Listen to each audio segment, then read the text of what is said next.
Hello students, आज हम करेंगे जर्नल। तो जर्नल करने से पहले सबसे पहले आप जान लीजिए मीनिंग क्या होता है जर्नल का। Journal is a book of original entry. Journal क्या है? ओरिजिनल एंट्री की बुक, जहाँ पर हम सारी बिजनेस ट्रांजेक्शन्स को सिस्टमेटिकली रिकॉर्ड करते हैं। तो सबसे पहले इसको ओरिजिनल एंट्री की बुक कहा जाता है बिकॉज सबसे पहले कोई ट्रांजेक्शन होगी तो वो जर्नल में रिकॉर्ड होगी। ओके, तो जर्नल का मतलब है वो बुक जो डे टू डे ट्रांजेक्शन्स को रिकॉर्ड करती है in order of the occurrences, जिस हिसाब से वो होती हैं उस ऑर्डर में। मान लो डेट वाइज कोई 1 अप्रैल की है, वो पहले नोट होगी, 4 अप्रैल की उसके बाद नोट होगी, तो अक्रेंस वाइज होती है। जर्नल जो है ये किस वर्ड से लिया गया है? जर का मतलब है ए डे, तो ये डे टू डे ट्रांजेक्शन्स को रिकॉर्ड करता है। तो इसको हम एज अ एविडेंस भी शो कर सकते हैं। और जब हम बुक कीपिंग का प्रोसेस करते हैं उसका सबसे पहला स्टेप है जर्नल। अब आप फॉर्मेट को समझिए। जर्नल का फॉर्मेट सबसे पहले लिखते हैं डेट, उसके बाद आता है पर्टिकुलर्स, उसके बाद आता है लेजर फॉलियो, यहाँ पे मतलब जब लेजर बनेगी यहाँ से जाएगा उसका नंबर, उसके बाद डेबिट अमाउंट, उसके बाद क्रेडिट अमाउंट। तो जैसे मान लो ये एंट्री है, हमने सबसे पहले ईयर लिख दिया, डेट लिख दी, हमने मशीनरी सोल्ड की है, परचेज़ की है सॉरी, तो एंट्री क्या पड़ गई? Machinery account debit to cash. और आपने उसके नीचे उसकी नरेशन भी लिख देनी है, being machinery purchase for cash. यहाँ डेबिट वाला अमाउंट डाल देना है, यहाँ क्रेडिट वाला अमाउंट डाल देना है। ठीक है, एक चीज़ ध्यान रखिए, ये नहीं कि आप यहाँ पे क्रेडिट लिखो, आपने टू लिख दिया, इसका मतलब ही है कि वो क्रेडिट हो रहा। ठीक है, तो machinery account debit to cash.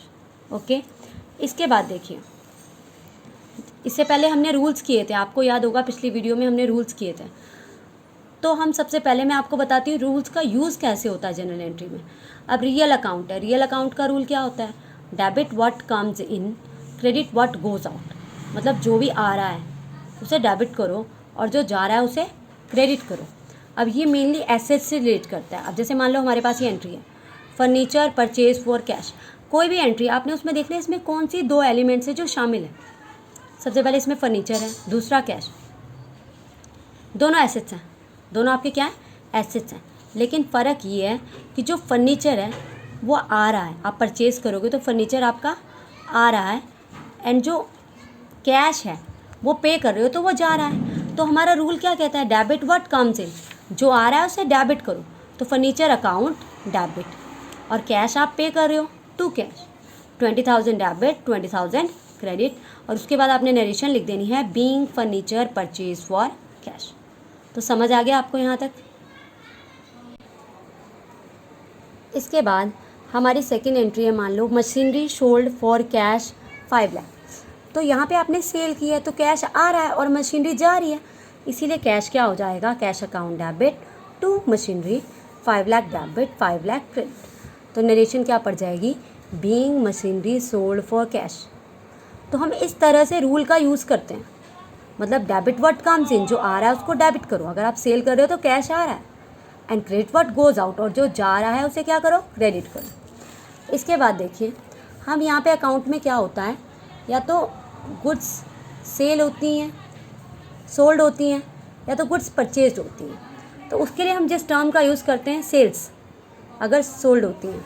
अगर परचेज होती हैं तो परचेजेस का हम यूज़ करते हैं, ये दो टर्म्स का हम यूज़ करते हैं। ओके, तो हमारी सेल्स दो तरह की होती है, एक होती हैं कैश सेल्स, एक होती हैं क्रेडिट सेल्स। और हमारी परचेजेस भी दो तरह की होती हैं, कैश परचेजेस भी होती हैं, क्रेडिट परचेजेस भी होती हैं। मतलब बिजनेस दोनों तरीक़ों से डील करता है। तो सेल्स एक तरह से देखा जाए आपकी इनकम है, और परचेजेस क्या है? वो एक्सपेंस है, आप खर्चा कर रहे हो, वो एक्सपेंस है। तो अब इसके बाद एक दूसरा रूल याद कर लीजिए आप। सेकेंड रूल क्या था? पर्सनल अकाउंट का रूल था आपका, debit the receiver credit the giver. मतलब जो देता है उसको डेबिट करो, जो रिसीव करता है सॉरी उसे डेबिट करो, और जो देने वाला है उसको क्या करोगे आप? क्रेडिट। ठीक है, तो ये भी आपने रूल याद रखना है, हम यूज़ करेंगे एंट्रीज़ में। अब सबसे पहले ये देखिए एंट्री है, गुड सोल्ड फॉर कैश। सामान आपने बेचा 2,000 का और कैश सेल्स है। जब आप कैश सेल्स करोगे तो कैश आएगा, कैश अकाउंट डेबिट। ये क्या है? रियल। ये क्या है वैसे? रियल अकाउंट का रूल चल रहा है कि जो आ रहा है उसे डेबिट करो। टू सेल्स, सेल्स क्यों क्रेडिट हुआ? क्योंकि सेल्स आपकी इनकम है और इनकम बढ़ रही है। ये नॉमिनल अकाउंट का रूल है कि क्रेडिट करो इनकम को, credit all income and gains. इसी सेल्स क्या हो गया? क्रेडिट। 2,000 debit 2,000 credit. एंड आपकी नरेशन पड़ गई being goods sold for cash.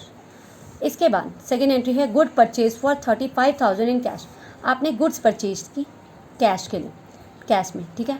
तो आपने परचेज की, परचेज एक एक्सपेंस है, तो परचेज इसीलिए क्या होता है, डेबिट, ठीक है। ये अगेन रूल वाइज आपने याद रखना है कि नॉमिनल अकाउंट का रूल है कि एक्सपेंसेस डेबिट होते हैं। तो purchase account debit to cash, because cash जा रहा है, आप कैश परचेज कर रही हो तो कैश जा रहा है। 35,000 डेबिट, 35,000 क्रेडिट। ये हो गया, आपने नरेशन डाल दी being goods purchase for cash. इसके बाद देखिए परचेज गुड्स फॉर 20,000 फ्रॉम केवल। आपने 20,000 की परचेज की फ्रॉम केवल। अब यहाँ पे क्या नहीं लिखा, क्या मिसिंग है यहाँ पे, कैश, मतलब कैश परचेजेस नहीं हुई हैं, क्रेडिट परचेजेस हुई हैं, ठीक है। तो आपने ये कर लिया। अब इसकी जर्नल एंट्री क्या पड़ेगी, डेबिट तो परचेज ही होगा, purchase account debit, but credit क्या होगा, केवल, टू केवल, क्योंकि कैश नहीं गया आपके पास से। और एक तरह से देखा जाए तो केवल क्या है, गिवर, केवल क्या है, गिवर, उसने उन गुड्स को दिया है। तो ये पर्सनल अकाउंट का आपका रूल जो है वो चल रहा है। 20,000 आपका डेबिट हो गया, 20,000 आपका क्रेडिट हो गया, ओके। इसके बाद फोर्थ, तो इसके बाद आपका आ गया purchase goods for 21,000 from Karanveer in cash. Karanveer से लिया, कैश में लिया। अगर आपको कैश दिया है तो फिर नेम का कोई मतलब नहीं है, आपने कैश ही लिखना है। लेकिन अगर आपको कैश में नहीं दिया, क्रेडिट परचेज है, फिर नेम का यूज़ होता है। तो आपने एंट्री सिंपल डालनी है, purchase account debit to cash. Purchases debit हो गए बिकॉज एक्सपेंस है, और कैश रियल अकाउंट का रूल है ये कि ये जा रहा है आपके पास से, तो इसलिए क्रेडिट हो रहा है। 21,000 डेबिट, 21,000 क्रेडिट, एंड अगेन आपकी नरेशन सेम होगी। तो हमारी नेक्स्ट एंट्री है सोल्ड गुड्स टू शाम। शाम को बेची 10,000 में। यहाँ पे भी क्या नहीं है, कैश मिसिंग है, मतलब कैश सेल्स नहीं है। तो अदरवाइज कैश सेल्स में कैश आता, आप कैश को डेबिट करते, पर आपने कैश की जगह किसको डेबिट करना है, शाम को, क्योंकि शाम क्या है, रिसीवर। शाम क्या है, रिसीवर है, ये एक पर्सनल अकाउंट है। तो Shyam account debit to sales, sales again हमारा क्रेडिट हो गया। 10,000 डेबिट, 10,000 आपका क्रेडिट हो गया। Being good sold on credit, ये आपकी नरेशन पड़ेगी। इसके बाद देखिए नेक्स्ट एंट्री है हमारी cash paid to Mohan. Mohan को कैश पे कर रहे हो आप 5,000। अब अपना माइंड लगाओ, मोहन को कैश पे कर रहे हो तो मोहन रिसीवर है और आपके पास से कैश जा रहा है, ये दो चीज़ें हो रही है इस ट्रांजेक्शन में। तो Mohan account debit, Mohan debit हो गया बिकॉज वो क्या है, receiver, and to cash, cash आपके पास से जा रहा है। यहाँ पे दो अकाउंट है, एक पर्सनल अकाउंट है, एक रियल अकाउंट है।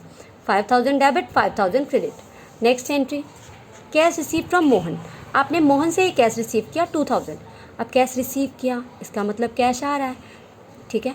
तो कैश अकाउंट डेबिट। अब क्रेडिट क्या होगा, मोहन, मोहन गिवर है, मोहन क्या है, एक गिवर, तो वो क्रेडिट हो गया। 2,000 डेबिट हो गया, 2,000 क्रेडिट हो गया। यहाँ तक समझ आया आपको। इसके बाद हम करते हैं नॉमिनल अकाउंट के रूल। नॉमिनल अकाउंट का रूल कहता है debit all expenses and losses, credit all income and gain. खर्चे और लॉसेस को आपने डेबिट करना है और इनकम और गेन को आपने क्रेडिट करना है। अब जैसे देखिए सैलरीज पेड टू स्टाफ, आप सैलरी पे कर रहे हो, कंपनी सैलरी पे कर रही है 11,000, तो ये खर्चा एक, तो खर्चा क्या होगा, डेबिट। आइए हम आगे देखते हैं। जैसे कि सैलरीज क्या हो गई आपकी, डेबिट हो गई टू कैश, कैश जा रहा है, ठीक है। और सैलरीज क्यों डेबिट हुई, क्योंकि सैलरीज एक्सपेंस है। 11,000 डेबिट, 11,000 क्रेडिट, आपकी नरेशन हो गई being salaries paid. Next interest for the current year 12,000 paid. इस साल का आप इंटरेस्ट पे कर रहे हो, तो ये भी एक खर्चा है। तो इंटरेस्ट हम कैसे पे करते हैं, मनी वगैरह पे करते हैं, आपने लोन लिया उस पर पे करते हैं, तो आपके लिए खर्चा हो गया। Interest account debit to cash, interest आपका डेबिट हो गया, कैश जा रहा है तो कैश रेट हो गया। तो 12,000 डेबिट, 12,000 क्रेडिट। इसके बाद next entry rent of the current year received. इस साल का आप रेंट रिसीव कर रहे हो। अब रेंट रिसीव कर रहे हो मतलब ये इनकम है, रेंट रिसीव करना क्या है, इनकम। तो कैश अकाउंट डेबिट, कैश आ रहा है, to rent receive, rent receive credit क्यों हुआ, क्योंकि ये इनकम है। और रूल क्या कहता है, credit all income and gain, income को आपने क्या करना है, क्रेडिट करना है, तो इसीलिए क्या हो गया, क्रेडिट हो गया। 15,000 डेबिट, 15,000 क्रेडिट। नेक्स्ट है commission of the current year receive. इस साल का आप कमीशन रिसीव कर रहे हो करंट ईयर का, तो ये भी रिसीव कर रहे हो मतलब ये भी इनकम है। तो कैश अकाउंट डेबिट, कैश आ रहा है, to commission received account, commission received income है इसलिए क्रेडिट हो गया, और कैश आ रहा है इसलिए डेबिट हो गया। ये रियल अकाउंट वाला है और ये वाला कौन सा अकाउंट है, ये है आपका नॉमिनल अकाउंट है। 2000 डेबिट 2000 क्रेडिट। इसी तरह हमारी हर एक सम में मेनली फर्स्ट एंट्री यही होती है, business started with cash, business start किया है कैश से 1 लाख। तो ये क्या हुआ, कैपिटल लाना हुआ। जैसे ओनर जब बिजनेस स्टार्ट करता है तो वो पैसे लेके आता है, उसे कैपिटल कहते हैं। तो अब क्या हुआ, इसमें कैश आ रहा है तो cash account debit to capital. Capital credit क्यों हुआ, कैपिटल एक पर्सनल अकाउंट है, ठीक है, उस पर्सन का अकाउंट है और गिवर क्रेडिट भी होता है। और वैसे भी जो आपका इंक्रीज़, अगर कैपिटल इंक्रीज़ होगी तो वो क्रेडिट होगी और अगर डिक्रीज़ होगी तो वो डेबिट होगी, ये भी रूल है। तो 1 लाख आपने डेबिट करना है और 1 लाख आपने क्रेडिट करना है। तो इस तरह से हमने जर्नल की एंट्रीज़ करनी है। तो इसके बाद का हम नेक्स्ट वीडियो में करेंगे। थैंक्स।